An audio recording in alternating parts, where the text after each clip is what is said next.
Assalamualaikum warahmatullahi wabarakatuh. Perkenalkan, saya Natas Triwulan dari CGP Angkatan 9 dari SD Negeri 09. Pada kesempatan kali ini, saya akan melakukan wawancara dengan Ibu Dini Hati Lestari MPD selaku Kepala Sekolah SDN Negeri. Selamat pagi Ibu. Selamat pagi Ibu. Alhamdulillah sehat. Ibu bagaimana? Alhamdulillah sehat juga.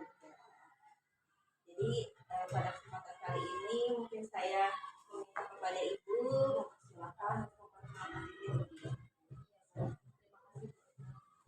Assalamualaikum warahmatullahi wabarakatuh. Bapak Ibu semua, perkenalkan nama saya Winnie Hati Lestari. Saya adalah Kepala Sekolah SDN Negeri 01 dan sebelumnya saya adalah guru penggerak Angkatan 5 Provinsi DKI Jakarta. Baik, ini pertama mungkin saya ucapkan terima kasih atas kesediaan meluangkan waktu di pagi hari ini. Kebetulan kita akan melakukan wawancara untuk tugas modul 371 CGP 9 Bidang Pengambilan Keputusan berdasarkan Nilai Pendidikan Studi. Ya, mungkin Ibu juga tahu ya Bu ya, kita berkecimpung di dalam dunia pendidikan, di mana masing-masing satuan pendidikan pasti memiliki banyak sekali permasalahan atau kasus-kasus yang selalu saja kita hadapi. Ada setiap hari ya. Iya Bu ya. Pada kesempatan kali ini saya pengen Bu belajar dari Ibu. Pertanyaan pertama saya, bagaimana sih Bu cara mengidentifikasi berbagai macam kasus-kasus tersebut? Apakah termasuk di dalam etika atau di mana? Ya baik, terima kasih atas kesempatannya. Kita berbagi lah ya, belajar bersama-sama. Gitu ya. Baik, menurut pengalaman saya, ketika sudah terjun menjadi kepala sekolah, gitu ya, ada keputusan-keputusan yang di sana itu mengandung dilema, atau kita sebut dengan dilema etika. Kapan dilema etika itu terjadi? Ketika kita menemukan sesuatu ini benar versus benar. Jadi ada opsi A, kalau saya ambil keputusan A itu benar, B juga benar gitu. Terus mana nih yang saya pilih? Nah itu jadi dilema gitu. Jadi keputusan itu benar gitu. Dua-duanya benar.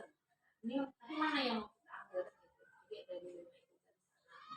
Kemudian yang kedua masalah rujukan moral. Rujukan moral itu seolah-olah itu benar gitu ya.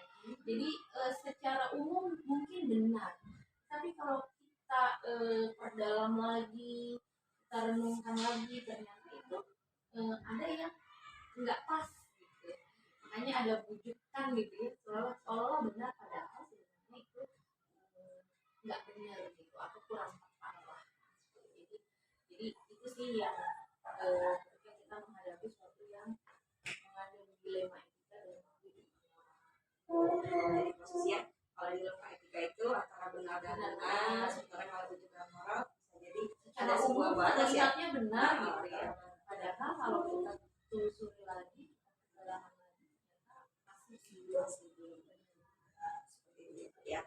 Kemudian Bu, ketika menghadapi kasus-kasus seperti itu, seperti tadi di rumah etika yang dikatakan ya, di mana ada dua nilai yang kita anggap sama-sama benar gitu ya. Bagaimana cara Ibu menjalankan pengambilan keputusan? Jadi ketika kita mengalami dilema etika benar versus benar itu tadi, gitu ya. Biasanya saya kenali dulu nih etika yang bertentangan di situ. Jadi kita cari tahu dulu ini yang bertentangan apa. Nah, ketika mengambil keputusan pasti kita ambil berdasarkan keputusan yang terbaik di antara yang baik. Mungkin tidak bisa memuaskan semua orang, tapi kita memang harus mengambil keputusan tersebut yang baik di antara yang baik dan yang paling banyak manfaatnya dibanding mudaratnya. Berarti ada dong langkah-langkah atau prosedur yang harus kita jalankan gitu. Seperti apa tuh? Jadi langkah-langkahnya biasanya saya kenalin dulu itu, oh ini benar terus yang mana yang diambil kan gitu ya. Iya, kita kenalin dulu, kemudian saya biasanya berkomunikasi atau meminta pertimbangan dari manajemen sekolah, ada wakil kepala sekolah, guru senior gitu. Kemudian juga misalnya jika itu berlaku secara umum kita bisa juga berkomunikasi dengan kepala sekolah yang lebih senior dalam gugus gitu ya, ada ya. Juga berkomunikasi dengan atasan-atasan pengawas, ada satla, kemudian sudin, bahkan dinas pendidikan. Nah, biasanya kita berkomunikasi secara intensif untuk memberikan masukan bahan pertimbangan dalam pengambilan keputusan tersebut. Lalu setelah itu kita uji secara aturan benar atau enggak sih yang keputusan yang kita ambil, karena sebagai kita kan di sekolah negeri sebagai yuridis itu kan ada aturan-aturan yang mengikat gitu ya. Di situ regulasi dimainkan gitu kan ya. Nah, balik lagi ke regulasi. Misalnya kita patokan kepada sekarang yang bisa dipertanggungjawabkan ya memang kan kita harus sesuai dengan aturan, kan kita harus bertanggung jawab sesuai dengan aturan. Kemudian dari berbagai macam kasus yang selama ini pengalaman ibu sudah ibu pahami, hal apa saja bu yang menurut ibu efektif di pengambilan keputusan tersebut? Buat yang efektif menurut saya satu memang secara aturan sudah sesuai aturan gitu ya, kita menjalankan sesuai rel aturannya. Kemudian secara universal atau secara umum juga memang itu yang baik gitu ya, yang baik. Dan setelah pengambilan keputusan refleksi, jadi berefleksi, dievaluasi apakah yang kita ambil ini berdampak, memberikan dampak positif. Dampak positifnya ke mana ya, ke ekosistem sekolah, dan yang paling penting itu berdampak kepada murid dalam rangka meningkatkan kualitas pendidikan. Ya seperti itu. Fokus siapa murid? Iya, pasti yang paling efektif seperti itu ya bu ya. Ini menurut saya. Terus bu, saya juga kayaknya harus belajar banyak dari ibu nih. Karena memang kita kan utamanya murid dan murid. Iya betul. Bagaimana kata Ki Hajar ini? Iya. Berpihak pada murid Berpihak gitu pada ya. murid. Jadi segala sesuatu yang ada di sekolah dampaknya ke murid banyak manfaatnya yang untuk murid. Jadi itu yang jadi fokus utamanya. Dan ke aturan tadi, aturan-aturan yang memang secara struktural sudah diterbitkan gitu ya, dari Kemdikbud, dari dinas pendidikan dan seterusnya. Kita memang Tentunya selama pengalaman ibu sekian tahun gitu ya berhadapan dengan berbagai macam kasus di rumah etika, ada tantangannya ya bu ya.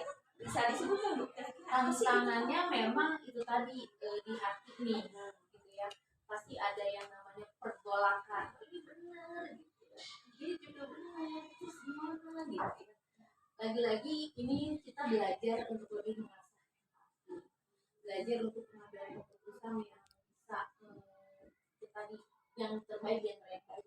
Jadi memang kita harus belajar terus ya, harus belajar terus dan untuk mengambil keputusan yang bijak, yang baik, benar, itu kita butuh jam terbang. Jadi harus belajar Mati terus ya. Kemudian juga ketika misalnya ibu menghadapi berbagai macam kasus di rumah etika yang tentunya kalau kita setelah pendidikan hampir setiap hari kali ya bu ya. Nah itu apakah ibu punya jadwal tertentu atau waktu tertentu untuk menyelesaikannya? Apakah memang nah ini saya selesaikan saat ini juga, saat ini di tempat. Kemudian kalau yang ini harus melalui rapat dulu atau bagaimana? Jadi kan kalau keputusan itu ada dua kalau saya ya, ada yang urgent gitu, penting dan mendesak gitu. Penting dan mendesak itu biasanya memang harus diambil keputusan cepat karena penting dan mendesak. Lalu ada juga keputusan yang diambil dia penting tetapi tidak mendesak. Lalu ada yang tidak penting tapi mendesak, ada juga yang kayak gitu. Lalu ada yang tidak penting tidak mendesak, berarti itu kan yang di belakang. Tapi yang dua tadi itu yang penting mendesak, penting dan tidak mendesak, biasanya saya dahulukan yang penting dan mendesak. Nah yang penting dan tidak mendesak itu biasanya kita butuh pertimbangan yang lebih dalam, masukan dari berbagai pihak, kemudian juga butuh pemikiran yang lebih dalam gitu ya, pertimbangan lain. Nah itu biasanya saya diskusikan dulu dengan manajemen sekolah, kemudian kita ada briefing mingguan, ada rapat bulanan, kemudian juga ada rapat 6 bulanan dan tahunan gitu ya. Jadi nah di situ sebenarnya itu jadwal yang kita pengambilan keputusannya pada saat. Tapi kalau yang memang penting dan mendesak itu juga kita harus kembali kepada melihat kasusnya tersebut ya, kasusnya, ya, case by case. kategori yang mana. Iya, case by case. Memang harus bisa ada namanya skala prioritas ya. Kemudian adakah seseorang gitu atau misalnya hal-hal apa gitu yang menurut ibu membantu ibu selama ini mengambil? Yang membantu saya satu pasti kita balik lagi kepada aturan yang mendasari. Jadi dasar keputusannya itu yang memang dari aturan gitu ya. Itu yang harus kita perhatikan.